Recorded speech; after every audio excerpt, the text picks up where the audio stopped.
இதை சுவிட்சு தாங்க. இன்னும் கொடுக்கலாம், அவுட் எடுக்கலாம்.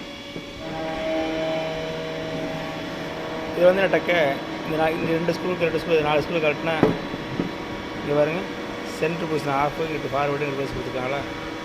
இந்த மாதிரி கொடுத்துடலாம். இந்த ஹேண்டில் ஃபிக்ஸ் பண்ணி ஓகேங்க. ஏற்கனவே கொடுத்த பழசு அவுட் ஆனது தான் நார்மல் பேக்கு. இது பிரித்து மேய்வோம். அப்புறம் இந்த நேரத்தில் தான் நம்ம ஃபிக்ஸ் பண்ண போகிறோம். இதுதான் அது வைக்கிறதுக்கான பிளேட்டு. இது அவுட் கோயிங்கு, இது இன்கமிங்கு. இன்கமிங் எங்கே வருதுன்னு கேட்டிங்கன்னா இந்த மெயின் சுவிட்சிலேருந்து நேராக கீழே வந்துச்சு. இங்கே போகும்போது மோட்ரு செக் பண்ணி ரன் பண்ண போகிறோம். இந்த ஃபார்வர்டு ரிவர்ஸ் சுவிட்சை ஃபஸ்ட்டாக பார்த்ததுனால கொஞ்சம் கன்ஃபியூஸ் ஆகிடுச்சு. இந்த டயராம்லாம் உட்காந்து வாட்ச் பண்ணேன். இது பின்னாடி போட்டிருந்தாங்க. இது தனியாகவும் ஃபோட்டோஸ் எடுத்து பின்னாடி நான் லிங்க் பண்ணுறேன். இந்த டயராம் பார்த்துலாம் பயப்பட வேண்டிய அவசியம் இல்லை. ரொம்ப சிம்பிளாக புரிஞ்சுக்கிட்டேன் இதோட கனெக்ஷனை பற்றி. ஜஸ்ட்டு நார்மலாக அப்படி கவனித்தாக்க இந்த லிங்க் எதுவுமே க்ளோஸ் ஆகிருக்காது. க்ளோஸ் ஆகாமல் ஓப்பனில் இருக்க நல்லா தெரியுது பாருங்கள். தெரியுது அவங்களுக்கு இந்த மூவிங் பார்ட்ஸ் இருக்க லிங்க்கு எல்லாம் ஓப்பனில் இருக்கு பாருங்கள். அப்படின்னா இங்கே ஆர் கொடுக்கலாம், ஒய் கொடுக்கலாம், பி கொடுக்கலாம், அந்த மாதிரி இருக்குது. நான் ஃபஸ்ட்டு பார்த்தோன்னா இங்கே என்ன இது 2 ஒன்று லிங்க் பண்ணியிருக்கானுங்க, இங்கே லிங்க் பண்ணியிருக்கானுங்க, இது தனியாக கொடுத்துருக்கேன். எனக்கு டெர்மினலே இல்லாமல் கொடுத்துருக்காங்க. ஒரு டெர்மினல் காணாமல் போயிடுச்சான்னு சொல்லிட்டு ஒரு பயந்துட்டானு. அப்புறம் ஏற்கனவே ஒரு பழைய சுவிட்சை பார்த்தேன், அதுவும் அதே மாதிரி தான் கொடுத்துருந்தாங்க. அப்புறம் தான் முடிவு பண்ணால் வேறு ஏதோ விஷயம் இருக்குது கவனிக்கணும் சொல்லி கவனிக்கும் போது தான் ஜஸ்ட்டு ஆப்போசிட்டில் பார்த்தா எந்த விதமான லிங்க் ஆகலைங்கிறத நல்லா கவனிக்க முடிச்சு. அடுத்ததாக என்ன பண்ணிட்டாக்க ஜஸ்ட்டு ஒரு சைடு திருப்பினா பாருங்க, ஒரு சைடு திருப்ப பாருங்க. இங்கே லிங்க் ஆகிடுச்சு, இங்கே லிங்க் ஆகிடுச்சு. அதை பார்த்தினாக்கா கீழே இந்த இடத்துல லிங்க் ஆகிடுச்சு. ஒன்று UVW அவுட்புட் போவோம், இல்லைன்னா UWBன்னு அவுட்புட் போவோம்.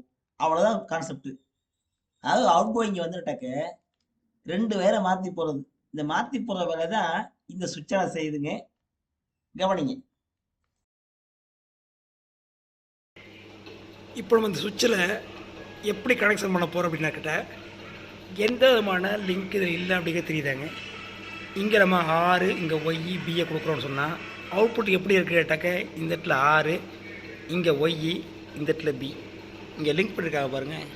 இந்த லிங்க்கு இதில் அவுட்புட் எடுத்துக்கலாம். அதாவது இங்கே ஆறு, இங்கே ஒய், இந்த இடத்துல பி அப்படியே அவுட்புட் எடுத்துக்கலாம்.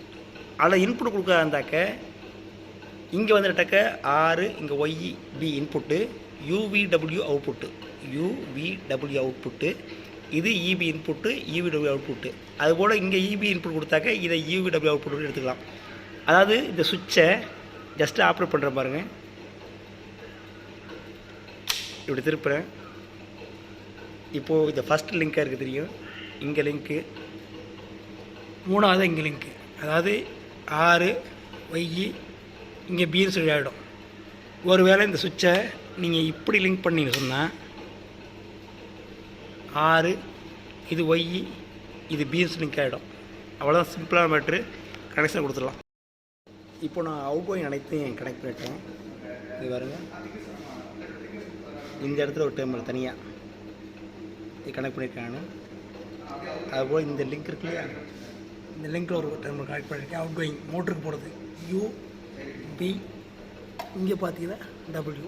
இந்த லிங்க் போட்டிருக்காங்க பாருங்கள். இப்படி கனெக்ட் பண்ணியிருக்காங்க அவுட் கோயிங்கு.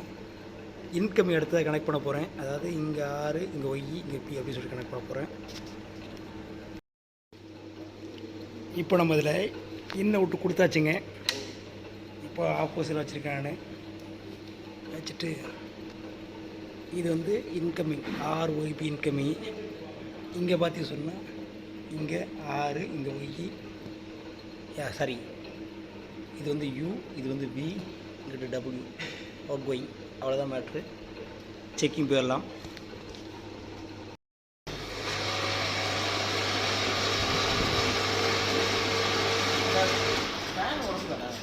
இது ஃபேன் ஃபேன் உடச்சுதா?